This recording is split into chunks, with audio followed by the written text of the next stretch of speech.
হয় গোৰ্খা ছাত্ৰ সন্থাই অনুষ্ঠিত কৰা তিহাৰ সন্মিলনত আহি সঁচাকৈ ভাল লাগিছে আৰু গোৰ্খাসকলৰ যি তিহাৰ সন্মিলন ভাতৃ ভগ্নীৰ যি অনুষ্ঠান আজি আমি হয়তো বিভিন্ন জাতি জনগোষ্ঠীয়ে হয়তো আজি তিহাৰ সন্মিলন হয়তো আমি গম পোৱা নাছিলোঁ যদিও ঘৰে ঘৰে অনুষ্ঠানটো হৈছিলে কিন্তু এনেধৰণৰ বৃহৎ আয়োজন আমি দেখা নাছিলোঁ আৰু এই অনুষ্ঠানৰ জৰিয়তে গোৰ্খাসকলৰ যি জাতি পৰম্পৰা আছে জাতীয় কলা কৃষ্টি আছে এই অনুষ্ঠানৰ জৰিয়তে তেখেতসকলৰ পৰম্পৰা ৰীতি নীতিসমূহ প্ৰচাৰ কৰিব পাৰে সক্ষম হৈছে আৰু এই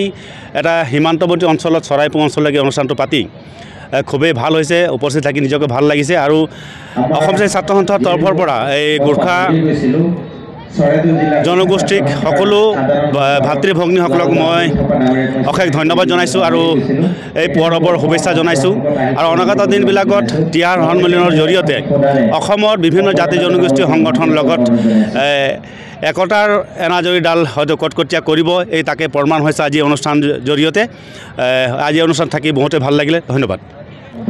হয় এতিয়া মই অসম ছাত্ৰ সন্থাৰ তৰফৰ কথা এটা ক'ব বিচাৰিছোঁ অসম ছাত্ৰ সন্থাই